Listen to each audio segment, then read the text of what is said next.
வழக்குகளையும் விசாரித்து காவிரி மேலாண்மை வாரியம் அமைப்பதற்கு உத்தரவிட்டு 6 வார காலத்திற்குள்ளாக அமைக்க வேண்டும் என்கிற காலக்கெடு 2 வாரங்கள் முடிவடைந்த நிலையில் இதுவரையிலும் மத்திய அரசு எந்த ஒரு நடவடிக்கை எடுக்காதது மிகுந்த ஏமாற்றம் அளிக்கிறது.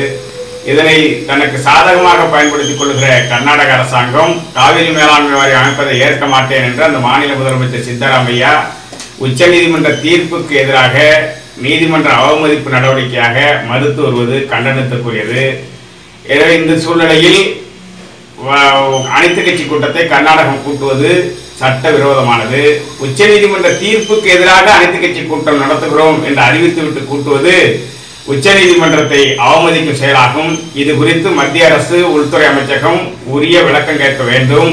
உச்சநீதிமன்றம் தானே முன்வந்து அனைத்து கட்சி கூட்டத்தை சட்டவிரோதமானது என்று அறிவிக்க வேண்டும். அந்த மாநில கர்நாடக தலைமை செயலாளரை அதேபோல கர்நாடக மாநில நீர்ப்பாசனத்துறை செயலாளர்களிடத்திலும் உரிய விளக்கம் கேட்கப்பட வேண்டும். எனவே உச்சநீதிமன்ற தீர்ப்புக்கு எதிராக ஒரு மாநில அரசு நடத்துகிற கூட்டம் சட்டவிரோதமானது என்பதை மத்திய அரசும் அறிவிக்க முன்வர வேண்டும். தமிழகத்தில் காவிரி மேலாண்மை வாரியம் அமைப்பதற்கு அனைத்து கட்சி கூட்டத்தில் எடுக்கப்பட்ட முடிவின் அடிப்படையில் பிரதமர் தமிழக அரசியல் கட்சி தலைவர்களையும் விவசாய சங்க தலைவர்களையும் சந்திக்க மறுப்பது வன்மையாக கண்டிக்கத்தக்கது. இதே நிலை தொடருமேயானால் மத்திய அரசு தான் காவிரி மேலாண்மை வாரியம் அமைப்பதற்கு காலம் கடத்துகிறது.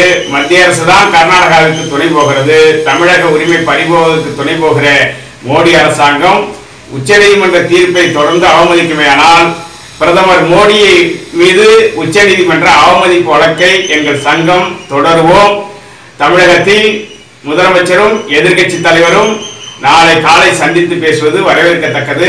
இது காவிரி உரிமையை மீட்பதற்கான போராட்ட களத்தில் ஒரு மிகுந்த நம்பிக்கையை உருவாக்கி இருக்கிறது.